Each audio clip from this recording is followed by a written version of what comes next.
Bun găsit la emisiunea Știință și Cunoaștere! Azi ne reîntâlnim cu Bruce Lipton pentru un al cincelea set de videoclipuri care răspândesc mesajul său de optimism și sănătate. În perioada ultimilor 2 ani nu am mai avut ocazia de a difuza interviuri, deoarece profesorul Bruce Lipton are un orar foarte strâns, dar domnia sa mi-a oferit drepturile de utilizare și difuzare a oricăror din materialele produse sub numele său, adică videoclipuri, DVD-uri, cărți și articole. Din când în când, Bruce Lipton oferă abonaților săi de pe contul de YouTube scurte prezentări ale unor idei esențiale. Le-am colecționat pe întreaga durată a pandemiei cu scopul includerii lor în câteva episoade Știință și Cunoaștere. Am realizat integral traducerile, subtitrările și sincronizările, așa că nu-mi rămâne altceva de spus decât vizionare plăcută cu o nouă înțelegere a biologiei în prezentarea condensată și ilustrată de către profesorul Bruce Lipton. În primul material, Bruce Lipton ne prezintă o altă viziune asupra celor 5 extincții în masă, încercând să ne arate de ce și în ce condiții ar fi posibilă o a 6-a extincție și care ar fi cauza acesteia. Ei bine, în mod paradoxal, cauza nu ar fi legată de un posibil război nuclear și nici de un cataclism cosmic, ci de mult discutatele schimbări climatice. Domnia sa folosește o metaforă pentru a explica teoria echilibrului punctat care ar sta la baza extincțiilor în masă a multor specii de viețuitoare. Bruce Lipton spune că, citez, viața se dezvoltă până la o stare de echilibru și totul este în armonie, echilibru și prosperitate, dar la un moment dat apare o punctuație, când dintr-o dată totul colapsează, după care se reformează și reclădește într-o altă formă. Aflați mai multe din materialul următor, inclusiv soluția cea mai plauzibilă pentru specia umană.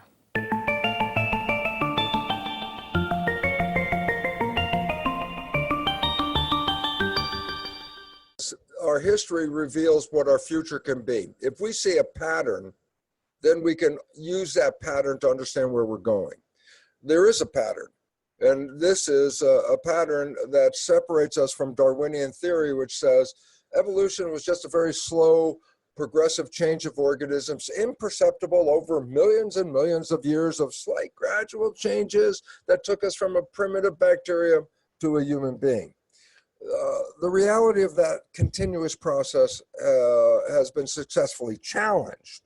And there's a more relevant theory, and it's called punctuated equilibrium.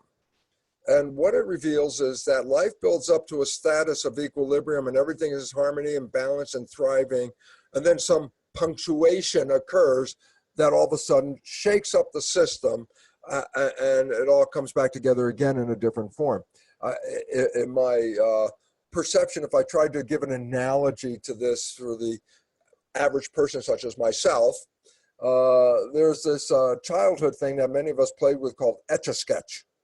Etch-a-Sketch is this like little flat box with like a screen, like a television screen and a dial. And if you turn the dial, a pen scratches the surface and then makes images, and then you can create a very complex image, and then all you have to do is shake the Etch-a-Sketch and all of a sudden it's erased and you can start over again.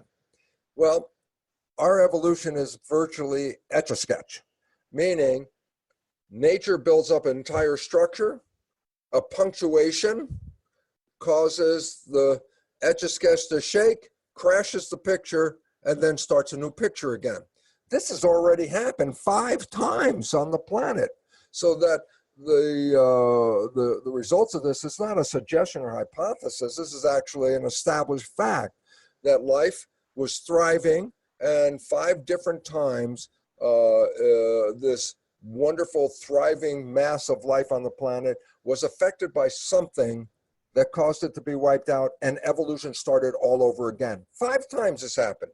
The last time was 60-some million years ago when the dinosaurs were here. Hey, the environment was thriving. It was that big jungle, just like Jurassic Park, you know, it was thriving, everything, all the big animals, everything was going on. But apparently a comet hit somewhere in Mexico, and that comet was so big that the ripples of the effect of that comet went around the globe and upended the environment.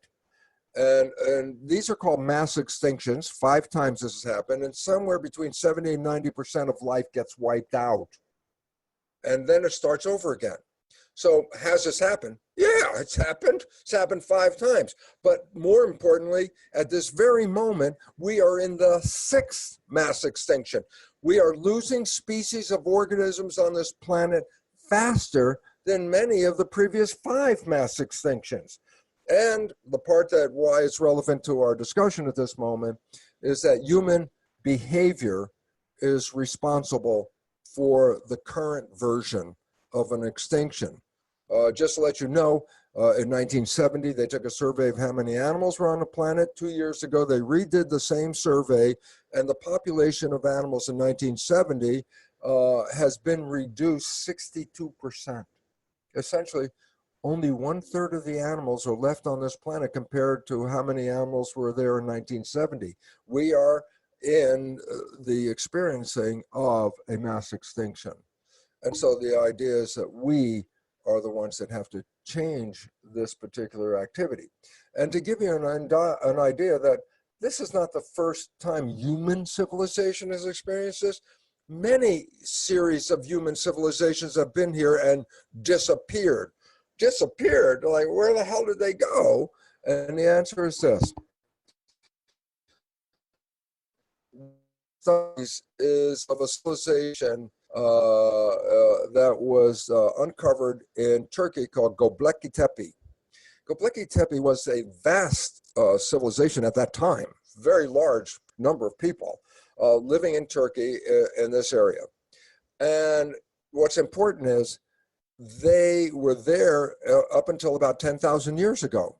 You go, what do you mean? A vast civilization was here, and then about 10,000 years ago it disappeared.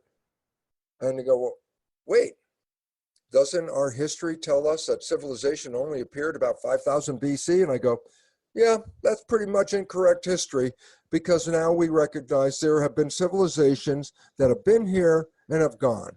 And then you might say, well, what happened to the civilization in Göbekli Tepe?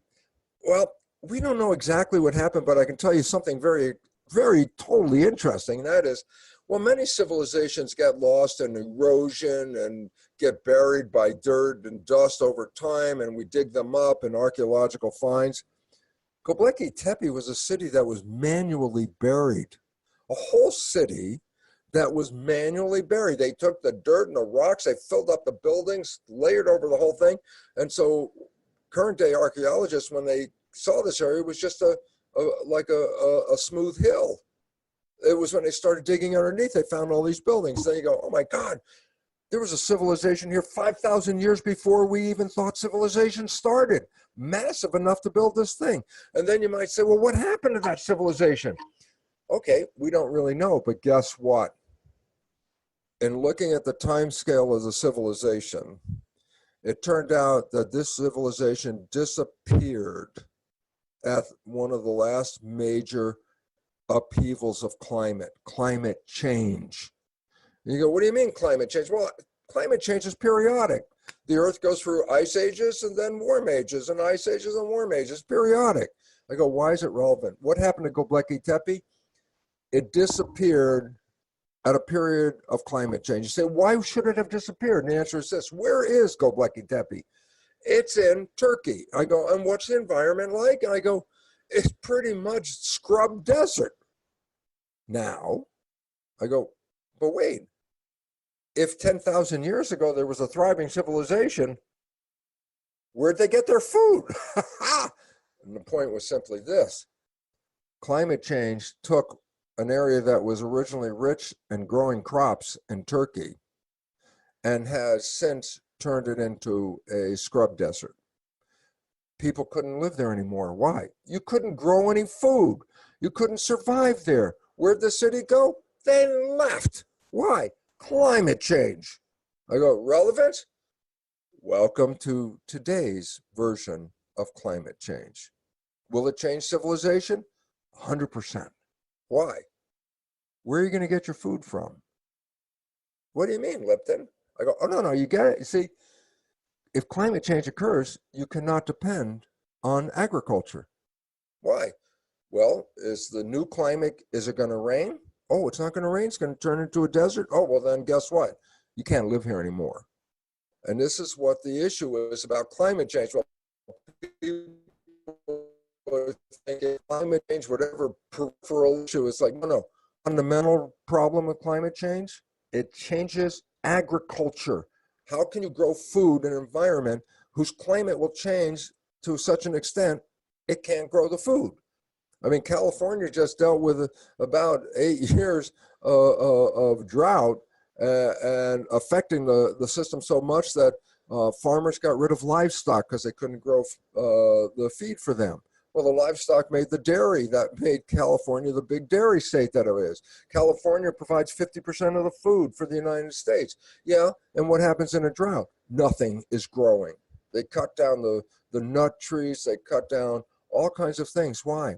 There's not enough water. Well, we had a good season this last winter. We've got some water. But the point is this, if it doesn't rain, California can go back. It was a desert before. The Central Valley, which is the breadbasket of the United States, not that long ago was a complete desert. And then climate change allowed it to now manifest food. And guess what? Climate change is now occurring, which alters that ability. So what happened to these ancient civilizations? They disappeared. Any reason why? Well, at least one, Göbekli Tepe, which is 5,000 years even before we thought civilization started. That advanced civilization disappeared when? Climate change. Why? Go there to that site today and realize, where are you going to get the food? And the answer is, you cannot sustain that big combination of culture and buildings and everything in a world where there's no food. Are we facing it today? Absolutely. Has it happened before? Absolutely. Why is it relevant? If it's happened before, it reveals a pattern. If there's a pattern, then there's an insight into what's happening. And what's happening now is a period of climate change, which is going to change the basis of civilization and could lead to a massive extinction of animals whose environments are going to change so profoundly that they are no longer going to be supported. And so we're in an upheaval. Where's it going to end? I don't know, but the idea is this. We are not going backwards. Why is that important? Because people think, oh, if we just fix this, everything will return back to normal. I go, no, it's not returning back to where it was. It's going somewhere else. But why is this relevant? If we put all our effort into thinking that we can take this backwards, not make America great again, make environment great again, we're fooling ourselves. What we should be doing now, and it is happening, is how can we use technology that will allow us to survive in spite of climate change? So look at all the new kind of agriculture, inside agriculture, growing things in big buildings, food going indoors. Why? Because I can control the environment. I can't control it outside. And if we wait for that control to come back, it may never come back. So let's move forward, saying this change is happening. This change is going to affect civilization. Will I be able to survive? And the answer is, will we create the technology that will allow us to survive in an environment that is undergoing rapid change? That is where the answer to will we survive will come from. If we don't, then in a few thousand years from now, people will dig up and go, hey, they had some buildings back there. What happened to all those people? And then we'll be Göbekli Tepe Part 2. So we are going through this process right now. It is not unusual. It happens all the time in the history of the planet. So it's not like, oh, some freak event is happening. It's just a normal event. Will we survive? Depends if we learn the lesson from the other civilizations that didn't. And so where are we today? Working it out. We're working it out. Is it going to work? I have very, very, very a big percentage in the positive outcome of this. Why? Because a global civilization will be able to answer this problem. And with the development of the internet, we are founding the big global civilization called humanity, where all humans are part of this one living system. And when we collect all the consciousness of 8 billion people, guess what? all the answers to the future are already here. So I'm very positive. Happy boy, Bruce. Următorul material pregătit de Bruce Lipton se referă la modul în care omenirea tinde să evolueze. Există o metaforă foarte interesantă care ne ilustrează evoluția anumitor insecte trecând prin etape foarte diferite, când mai întâi aceasta este o omidă. Ea crește devorând mediul, apoi devine un cocon, iar ulterior devine un fluture care este un protector al mediului, ajutând la polenizare. Bruce Lipton compară evoluția omenirii, privită aici ca un superorganism, ce se află în stadiul final de cocon, în plină transformare și care ar putea, dar asta rămâne de văzut, să se transforme într-o omenire cu valențe superioare. Bruce Lipton pune accentul pe creșterea gradului de cooperare și întrajutorare în vederea soluționării crizelor și războaielor. Dar acesta nu e tocmai un lucru simplu și ușor de făcut.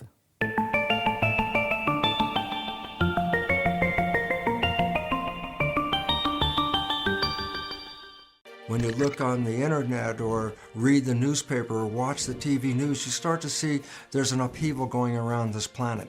Well, it's not a coincidence that all of this is happening right now for a simple reason. Human civilization has precipitated what is called the sixth mass extinction of life. We've undermined the web of life so much that we cannot support ourselves in this world. We're going extinct because of our behavior. And I go, well, what does that mean? I said, well, when you look at the world, there are two ways you can look at it, and especially the way I perceive it. Because one way, I'm a citizen of the world. And when I look at the news, it's like, oh my God, I can't believe the craziness that we're experiencing. And yet, on the other hand, if I put my white lab coat on, become the scientist, and stand back and go, wow, everything is right on schedule. Everything is happening just right. And you go, how can you get these two different opinions? The answer is this. Science says we're facing a mass extinction. Human civilization has to recreate itself. The craziness that's going on is an important aspect of that new civilization because the civilization we have is destructive and we cannot build a sustainable civilization on this foundation. So what are we looking at? A destruction of an existing civilization and a simultaneous creation of a new thrivable future. You probably have heard before the understanding that there's no such thing as a news story. To try to understand what's going on in our world today, I can tell you a story that actually replicates everything we're doing, and it's called the metamorphosis of a caterpillar into a butterfly. The caterpillar is a multicellular organization where all the cells are individuals working together in harmony in the body of that caterpillar. But the caterpillar is a voracious organism. When put on a plant, it will eat every leaf off of that plant. It will destroy everything in its environment. And when it ends destroying its environment, it then goes into a cocoon in which a metamorphosis process ultimately creates a butterfly. And I say the difference is the caterpillar is the most voracious of organisms, and the butterfly has the lightest touch on nature, perhaps doesn't even touch the ground through most of its life. And I say, so what's the relevance? I say, well, between the caterpillar and the butterfly, something's going on in that cocoon that relates to today's world. I go, well, what's going on? I say, well, if you're a cell in the body of that caterpillar and you look around at the caterpillar's not eating, not moving, not doing anything anymore, you start to realize that the cells are losing their work. There are no more jobs. The cells are not doing anything. And the body of the caterpillar starts to fall apart, and there's a soup of all these cells or individuals in a soup going on. What are we doing? And in that soup, there are individual cells called imaginal cells. The imaginal cells have a vision of a future, one where they could thrive into the future in community and harmony. I say, so what? Well, the imaginal cells then guide the cells that are out of work, saying there's a better civilization available to us. And all the cells that were breaking down from the caterpillar and start to assemble into the new structure called the butterfly. Civilization at this moment is in the metamorphosis stage of a voracious, destructive civilization breaking down as the individuals start to assemble into a new, thrivable civilization for the future. Again, there's a situation about no news stories that we're playing an old story that repeats itself. The particular story I'm talking about involves the Netherlands. In the Netherlands, the land is so low to the sea level that the water generally would come on the land and flood it all the time. So the Dutch built dikes to hold back the sea so that they could utilize the farmland. One day, a boy passing by the dike notices a hole in the dike where water is streaming through. Well, the problem is, as the force of the water is streaming through, the hole starts to get a little bit bigger. Inevitably, this would cause the collapse of the entire dike, so the boy puts his finger in the dike to stop the water. And he sat there all day and all night until the next day people found him holding back the water. Well, the boy didn't change the world. What it did is just stop the falling apart of the world. And this allowed the public to come together and build a better, stronger dike to hold it back. So in today's world, the dike that was holding us together in this community is beginning to fall apart. And are we going to fix this overnight, that the dike is fixed and tomorrow there's a new world? I say no. First thing, we have to stop the leak. Once the leak is stopped, then we can build a new one. That's the mission that we're facing right now. So in today's disruption of civilization, is there any place we can go? And the answer is yes. It was already demonstrated by the government of Tunisia. Tunisia was the Arab country that precipitated the Arab Spring, where a man burned himself alive because under the pressures of the government he found he, as an individual, could not survive. It spread through the whole Arab region, where people started to recognize they could not get ahead because of the oppressive leadership. And like Tunisia, threw out the dictators. Now the issue is this: Tunisia gets rid of its corrupt leader, but now has no constitution to live by. And so the prevailing parliament comes together to create a new constitution. And it failed day after day for a simple reason: because the polarized factors in the parliament kept fighting over their disagreements. And then everything changed on a very important day, and that was an election day. And I say what was relevant, because this is the first time women were introduced to the parliament. And with the attitude of women, the whole outcome of the parliament changed. Because the women said, why should we waste our time focusing on what we disagree on? We should first put together a government based on the things we do agree on. Rather than working on the disparities, coming together in unity led to the most effective and profound constitution of any country on this planet. So effective that the Nobel Prize was given to Tunisia for the creation of the most humanitarian form of constitution in the world. So as I close, I just want to leave one very important point. It's a choice. I could wear my citizen hat and go out there and go, freak myself out, interfere in my immune system with all the stresses. Or I could sit back and go, yeah, it's unfortunate, but it's necessary. Because without it, we will not evolve into the future. We must build a better system at the expense of taking down the system that is causing the problem. This is the most important step in the survival of human civilization. And that rather than focusing on the caterpillar, the voracious organism that's dying, it's time for us to put our energy into the organism that's being born. And that is the butterfly version of human civilization, where humans have the lightest touch on the planet and can support our environment rather than undermining it. So, yeah, I'm not going to change the world, just because I said that, but perhaps I can change your perception just enough to stop focusing on the negative, because as we know in biology, the stress from that is actually enough to give you any disease, and stress can kill you, because 90% of illness on this planet is from stress. And if you look at the world, you can see why the planet has a healthcare crisis on its hands. It's time to let go of the stress. Let's focus on the vision of beauty and move forward, because it's an unimaginable story that can unfold, the creation of heaven on earth.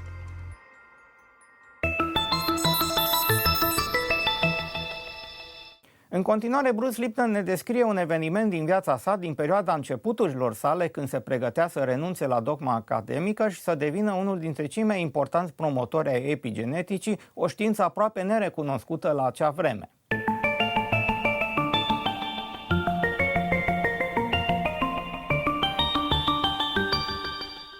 While I was working in a lab and started to understand the nature of epigenetics, it also isolated me from my own scientific community. because I was talking about the fact that genes at that time, 1970, I said, the genes are not that important. Of course, the whole world's into genetics, and I'm the only weirdo going, genes, that's not where it's at, because my research revealed that the environment was adjusting the behavior and development of the cells in my tissue culture. So I started to recognize, oh, wait a second, it's not the genes controlling, it's the environment, but I'm the only guy saying this. And at some point, there was a lot of kickback from my colleagues who looked at my stuff as totally absurd. And I thought my life is working so much better than it was before these principles that I might be wrong, but I prefer the way I'm living now than doing the old genetic dogma story that I was actually controlling my life. I thought this was great. But the way to get it out of that little small community of scientists was really to try to make a public presentation. So I was given an opportunity to go to San Francisco and have a big presentation at a big conference on energy and crystals and stuff like that. And I thought, well, there's going to be an audience there, energy and crystals. Like, okay, everything I'm talking about in biology, man, I was so excited. And I thought, this is my great opportunity. And it was like 3 months before, and I thought, okay, I'm going to work on this. And then I just let it go. I let it go, and now we're getting to a month before. And I said, oh, I got to work on what's my seminar going to be? What's my seminar? And all I had in my head was, okay, this was a new agey kind of thing. So I thought, well, back then, what the heck was new agey? I said, oh, that's where they wear all white shirts and white pants and a white vest, white clothes, and that they're so delicate and they speak in a very quiet tone and they're so new agey. And that really wasn't me. I was like the bull in the china shop, it's like, hey, let me, and it goes, no, I got to calm down. I got to be cool. I'm going to present this in a new age fashion. So I tried to formulate a new age me to present this. Well, now it's about a week before this conference, and it's like my new age me has not come up with any idea of how to present this. And then it started to get closer, and it was just a few days away. I'm going to go to San Francisco. I was like, oh my God, I don't have a talk. And I just said, forget it. Let me just be me. I just want to talk the way I want to talk. I'm not going to conform to be some new age guru. That's not me. I'm a science guy, and I'm going to say what I want to say. And finally, in that moment, it was just a couple of days before, and all of a sudden I said, that's it. No more new age. Let's write this. And the moment I let go of some persona I was supposed to be and just said, nah, I'm just going to be me, all of a sudden the words started coming out. I can remember I grabbed a yellow pad and I had a pen, and the words started coming so fast. As soon as I said, stop being new age guy, start being Bruce, the words started coming page after page. I was right. I had like 4 or 5 pages of notes. Like after all those months, it was sort of like, okay, it was a little constipated in my consciousness, but it all of a sudden freed up. And it's why I am not them, I'm me. And try to act like somebody else took away everything I was. And that was at the point that said, oh my God, I'm not going to alter who I am. I love this research. I'm not going to tailor it for that audience. And it was so wonderful because there were 3 months where it was just logging back in my head. Yeah, I got to do this. I'm going to do this. Like, didn't want to do it. Why? Because at some level, the first thing was, I'm going to be somebody else. I'm going to be Mr. New Age guy. Ha! The moment I let go of being somebody else and became me, then all the words came down. And it was the most exciting presentation. I'll never forget it because of 2 reasons. One, the audience was just being introduced to a whole new thing called epigenetics. 20 years before epigenetics was even recognized, I was giving them, here's the new science. And it was cool because it fit the whole new age idea of consciousness. I said, well, that's it. And then I said, well, what was the second thing that was so exciting? I say, well, before I was going to go on, my friend who was with me introduced me to an author of one of the many books on crystals. And my friend said to him, you should come in here. Bruce is talking. And the guy looked at me in a strange way, and he goes, it's too explosive. And he said, what do you mean it's too explosive? He said, something, I can't go. I'm not going to this talk. I go, so, it was like, what? Okay, who cares? I go into that talk, and I'm excited as anything, and I start talking. I have a big screen and a pointer, and I'm talking about my new stuff, and I'm so excited. I didn't realize that the riser that I'm standing on was in front of some curtains, but that I thought was the wall. The curtains were on the wall. And as I got toward the back of the riser pointing to the screen, I didn't notice that there was no floor. When I took one more step, and all of a sudden my foot went straight down and hit the floor. And I was lost. It was funny because a friend of mine sitting in the audience said, "You were just getting to the point, and then all of a sudden you disappeared." Nobody understood. I mean, it was like magic. I was there, and then boom, I was gone because now I'm under the riser, and everybody's going, "Where did Lipton go?" And they came and helped me, and they picked me up and pulled me up on top of the riser, and I tried to stand, and I couldn't stand on my leg, so they got me a chair. I said, "Don't worry, I'll use a pointer," and I was so excited to finish it. Later to find out, because I had to go back to the Caribbean where I was living at that time, and I said, "Well, I just need a big ace bandage to tie this up because my knee is really messed up a little bit, ace bandage." And so the guy said, "No, we better take you to a hospital." And I go, "Oh, okay." And so I go to the hospital. I remember they said, "Well, let's take a look at it." They took an x-ray, and then I'm sitting with the guy who put the conference on in the chair in the hospital waiting for them to come back. And I'm thinking, okay, listen, I got to go back to the Caribbean in a few hours, more or less. And I'm sitting in a chair, and the guy comes back and says, "Oh, we've scheduled surgery for you tomorrow morning at 6:30. I go, "You got the wrong guy. I got just twisted my knee. It just, He said, "Oh no, you broke the tibia plateau, which was holding up the bone on the top, and my patella, my kneecap fell, and it was completely damaged." I didn't feel it. I didn't even know it. Why? The intensity of presenting the lecture was so high that even though I shattered my leg, I didn't even know I did that. And it was so like amazing, but the point is, of course, I'll never forget that because people say, "Hey, break a leg," and I go, "Nope, I already did that one. I'm not going to do it again." But it was really, really an exciting moment. I opened up the world to a new idea, and also broke my leg. And while I was sitting in the hospital waiting, I had a Louise Hay's book, and I looked under because each part of the body has some particular psychological influence. And I had right knee, and guess what it said? Pushing on the universe. I was pushing this so hard on the universe the universe pushed me back. Taught me a lesson. It's like, don't be so pushy, Bruce. But the point about it was simply this. It was the opportunity to provide something so brand new to an audience that was so unaware of everything I was talking about, because everything was genetically controlled, and that means we're victims of our heredity. And then I come out on the stage and say, "New Age idea, that's wrong. It's consciousness that's creating this." And it was like, uh-oh, world change. And and to mark that world change, the universe pushed me off the stage. So otherwise, everything was cool.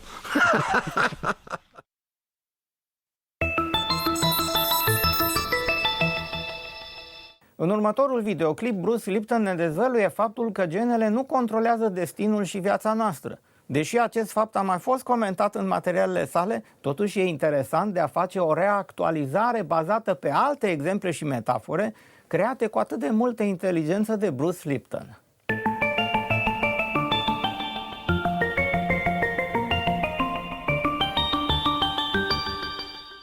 Today I have a wonderful program on the new biology and the healthcare revolution.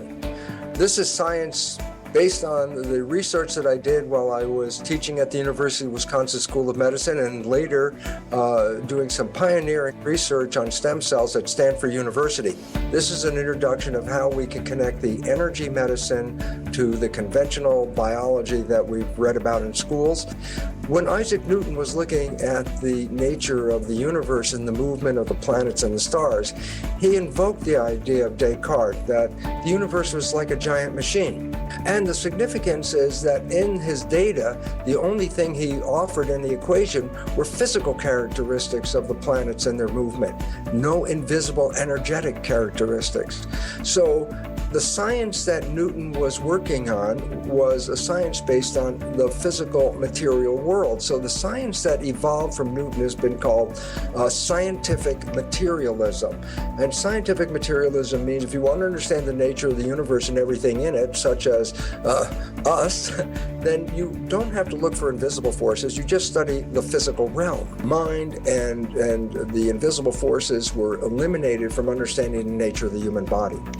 But when we look at the human body in a Newtonian perspective, then we see the human body as a machine. It's a physical element that can be taken apart and the pieces studied. So scientists started to take the body apart.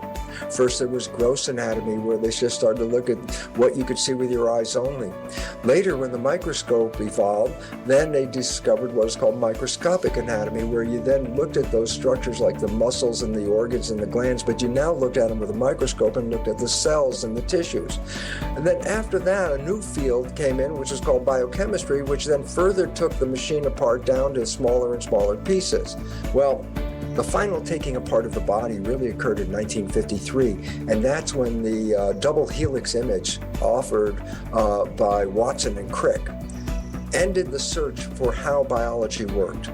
Because once the double helix was found and the DNA was found, science said, oh, now we have an understanding of how the biology works. There's a physical thing called DNA, and the physical DNA programs the nature of the body and its behavior. So we bought into the story that DNA is actually the source of our physical structure and our behavioral characteristics. Since the DNA is believed to control biology, then the nucleus is like the cell's brain, that the DNA in the nucleus controls the behavior and development and functions of the cell. And I said, well, is this really true? Is the nucleus the brain of the cell? Well, the relevance about that is then very simple, and it goes like this. It says that if you remove the brain from an organism, then what is the consequence of that action? What happens when you remove the brain from an organism? And the answer is straightforward and simple. It basically says that the organism dies. And so that without a brain, there's no control and the organism dies. I said, well, okay, let's go to a cell. And in that cell, we say the nucleus is the brain of the cell. And then I say, well, if I remove the nucleus, like removing the brain, the cell should die. And it's a process called enucleation. And enucleation is where you go into the cell with a micropipette and you pull out the nucleus of the cell. So the cell has no genes in it anymore. And I say, well, what's the consequence of doing that? Does the cell die? And the answer is absolutely not. The cell doesn't die. The cell lives and its behavior is exactly the same. It's unaffected. And the cell can live for months without the DNA. I say, well, why is that relevant? And a simple point is this. Well, then the DNA is not controlling the biology of the cell. The nucleus cannot be equal to the brain of the cell. And so now we're left with a very interesting challenge, because we say, well, the nucleus is controlling everything in the brain, and that led us to believe what? That led us to believe that DNA makes decisions. So all of a sudden it says, wait, the whole biology you were brought up with, that genes control life, turns out to be totally wrong. So let's go into a new biology. Let's talk about something new, but we'll first give a big fact conclusion. This is an absolute fact. Genes do not control biology. That is a fact.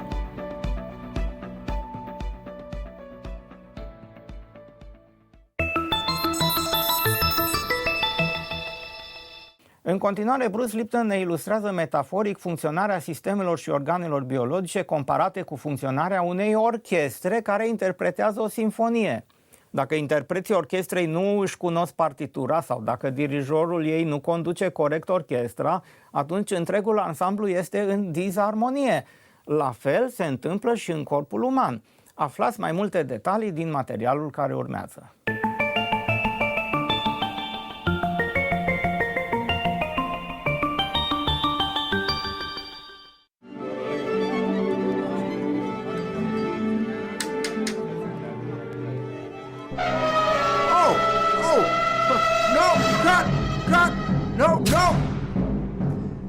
Oh, I'm so sorry you heard all that. That wasn't music, that was more or less noise. There was a disconnect in our understanding of how this orchestra is controlled. And basically, to understand an orchestra, look at it this way. Here's an orchestra, and we can carve it up into different sections. Over here is the violin section. Over here are the strings section. And of course, the woodwinds. Over here, the brass. And over here, the percussion. Now, each one of these individual parts of my orchestra has their own music sheet and their own score to play. And what's really interesting is, of course, when they go home and practice, they don't need to have me involved at all. They just know how to play their notes and play their part. So each portion of the orchestra knows its own program and can create its own music without my being there. But then you say, well, then what is my role here? Well, my role is not to show them how to play the music. My role is coordination, to have them work together and create harmony rather than dissonance. You know what's interesting? This is analogous to what's happening in the human body. But to explain that, I have to change my coat, and here it is, a new biology. Thank you, Igor. Bruce here, biologist. I'd like to tell you about the analogy between a symphony and a human body. In the symphony, we have carved up the orchestra into each of the individual sections that collectively work together to create the fine piece of music we were expecting to hear. How does this relate to a biology? So let's just look at the plan of our orchestra, and instead of actually having the orchestra names into the sections, let's, for this model, put in the names of the organ systems. So, violins represent respiratory system. The strings represent the digestive system. The woodwinds represent the heart and cardiovascular system, and so on. Now, what do we have? Well, we have a whole bunch of different segments that are going to participate and create the music of life. I say, yeah, but what does that mean? I say, well, here's the most important fact. Just like every musician in the orchestra, every organ system has its own music. And that music is not from me, but is from their own scorecard. So the respiratory system knows how to breathe and exchange air. The digestive system can digest food and process the metabolites. The point about this is very simple.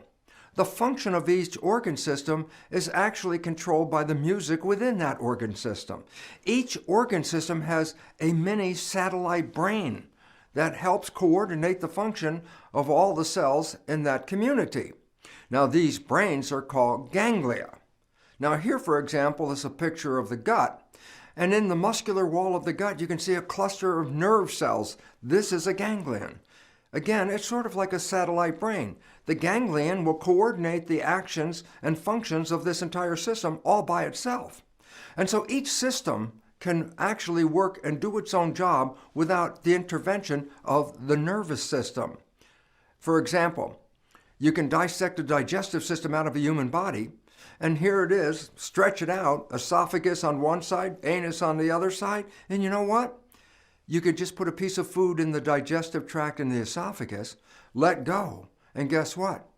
Without any connection with the nervous system, isolated all by itself, that digestive system will take that food, move it down the esophagus, put it in the stomach, begin to break it down with acid, move it into the small intestine, absorb the metabolites, and through the anus comes the waste. What's important about this? The system knows how to do its own job. I don't have to, as a coordinator of this, tell each system how to play their music. Each system can do this alone. I've said, well, if each system has its own satellite nervous system as ganglia, then what is the function of the whole central nervous system? Well, exactly the function as a conductor in a symphony. What's that function? Not to tell each individual organ system how to do its job. The function of the nervous system is to coordinate the functions of those systems, make music in harmony.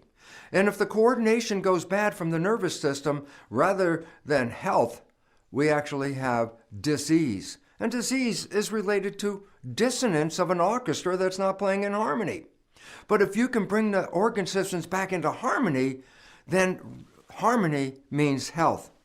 So when we look at a human body and we look at the systems coordinating and working together, if there's a defect in the system, we might say the defect is within the organ system. But what we're beginning to find out in medicine today is that the defect may not be in the organ system itself, but in the coordination of those organ systems. In other words, an interference on the nervous system, an interference with perception, which will cause the nervous system as a conductor to misconduct the system. Misconducting? Well, that takes us out of harmony and puts us into dissonance. And in the human body, simply that means that takes us out of health and puts us into disease.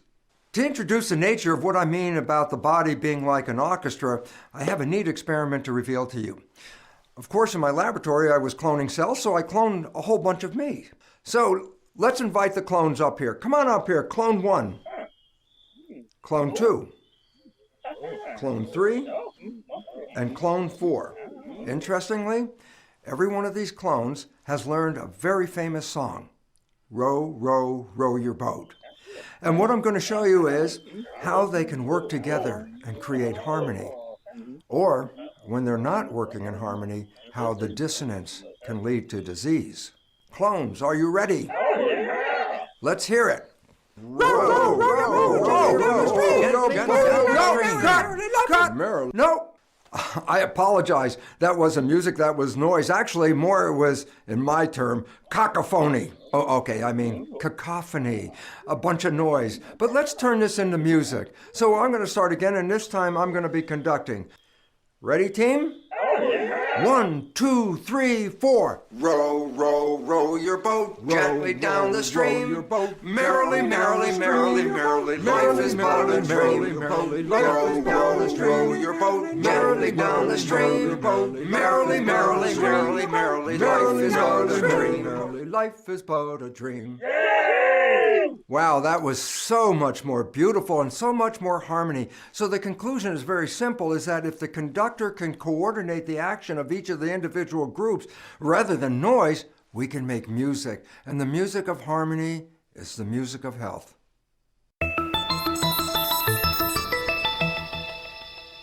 În încheiere mai prezentăm un material video realizat de Bruce Lipton cu privire la modul în care ne folosim creierul, demolând mitul conform căruia noi am folosit doar 10% din întreaga sa capacitate. Ei bine, eroarea provine de la faptul că promotorii acestui mit au preluat greșit ideea că există doar 10% neuroni, iar restul de celule, 90%, sunt celule gliale, care împreună cu arterele și venele aferente formează unitățile neurofuncționale.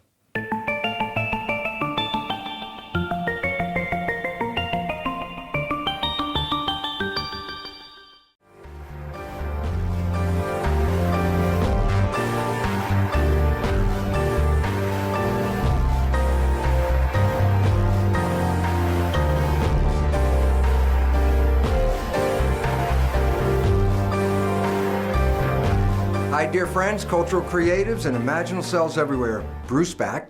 And this month's newsletter, I really want to focus on something called an urban myth. And this particular urban myth is the belief that we only operate off of 10% of our brain. So we've all heard that, yes, we're only using 10% of our brain. And boy, if we could use all the rest of it, we'd be super smart. But hey, that's all we use.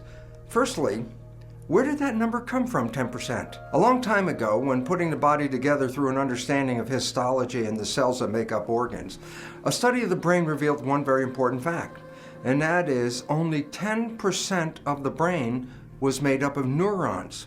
90% of the cells in the brain were not neurons, but they were called supporting or connective tissue and given the name glial cells. Well, what's really interesting about that is in the neuron principle, the neuron doctrine, it was believed that the neurons were the functional cells of the brain and the glial cells were more or less just support. Well, then by definition, right away, it says then you're only using 10% of your brain because that's all that the neurons comprise in the brain, 10%. For a long time, the glial cells, again, were thought to be just like connective tissue support physically and nutritionally the neurons. But over the last number of decades, what we started to find is this: there was a misunderstanding about glial cells. That glial cells are a lot more important in neural function than just physical support. Glial cells can inhibit or activate neurons. Glial cells connect to neurons. Glial cells can control the activity of neurons. So all of a sudden, these glial cells, which were looked at as just passive cells in the brain, turn out to be actually quite functional in integrating the nature of how the brain works. In a way of looking at it, in a simple analogy, consider that the neurons are nouns in a sentence, and that the glial cells are the verbs and the adjectives and the adverbs, the modifiers of all the nouns. So the glial cells create a fulfillment of a picture. So neurons are like a stick figure, and when you add the glial cells, you fill out the nature of the whole human. So glial cells become a very functional, integrated part of all neuronal activity. So the concept of the neuron doctrine that said only neurons are involved with functioning in the nervous system, it turns out the glial cells are as well. So now we're not dealing with 10% of the brain, we're dealing with 100% of the brain. Yes, you have access to 100% of your brain all of the time. But does that mean that we actually use the whole brain all of the time? And the answer is no. Because what we start to find out is when we start to live in patterns and in habits, that what happens is we just activate certain neuronal pathways that are habitual pathways. And as a result, these are the pathways that have preference in our everyday life. But if you can engage whole brain activity, you can enhance your consciousness and your awareness and your ability to control your life. So basically it says that we can become whole brain when we start to think holistically, instead of just playing recurrent programs that play over and over again and activate the same pathways. So the relevance is that once we start to engage in whole brain activity, we enhance our ability as humans on this planet. For example, during the day, or you just want to relax when you go home at night, crossing your arms and legs actually engages both hemispheres, which calms the system down, but engages a whole brain process. So you become much more effective in your relaxed state. So if you're having a tough moment during the day, just take a moment and cross your arms and legs. Hold them together and just wait for about 3 or 4 minutes, and you'll start to feel a calmness overcome. And in this calmness, your neurological functions will be totally enhanced. When we start to operate from patterns that are replayed every day, we start to express very specific pathways that are reused over and over and over again. And as a result, we actually shut down a large amount of functioning of the brain and just go through the habit, the patterns that replay themselves over and over again. So basically, what you really have to understand is this: we can use 100% of the brain, but if we play the same patterns over and over again, we don't need to use 100% of the brain. So, simple point, I'd just like to suggest that once you start to recognize that you can have hemisync, where you can get right and left hemispheres to engage together and stay conscious, you are using 100% of your brain activity. And when you do that, you'll also find that your life is easier, more harmonious, and healthier. Because when you're using your full nervous system, it will support your life and enhance your growth. And this becomes important.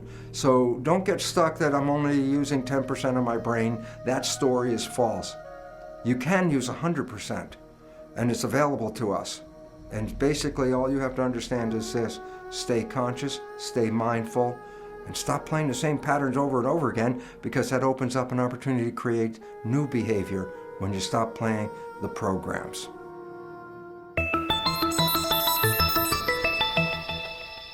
Acestea au fost doar câteva din numeroasele videoclipuri produse și prezentate de profesorul de biologie Dr. Bruce Lipton și sper că au conturat câteva idei despre modul în care ar fi bine să abordăm viața, biologia, credințele și realitatea de care avem nevoie. Fiecare avem propriile repere de viață, propriile valori față de care ne raportăm și pe care le urmăm. Avem propriile credințe și toate acestea la un loc conturează modul în care viața noastră se derulează.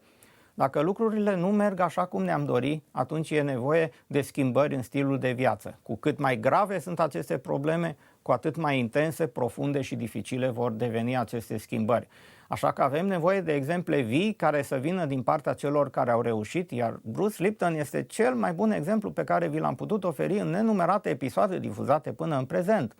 Vă mulțumesc pentru faptul că vizionați această emisiune în fiecare săptămână la TVR Cluj sau online pe internet și vă invit data viitoare la o nouă întâlnire cu emisiunea dumneavoastră preferată, Știință și Cunoaștere.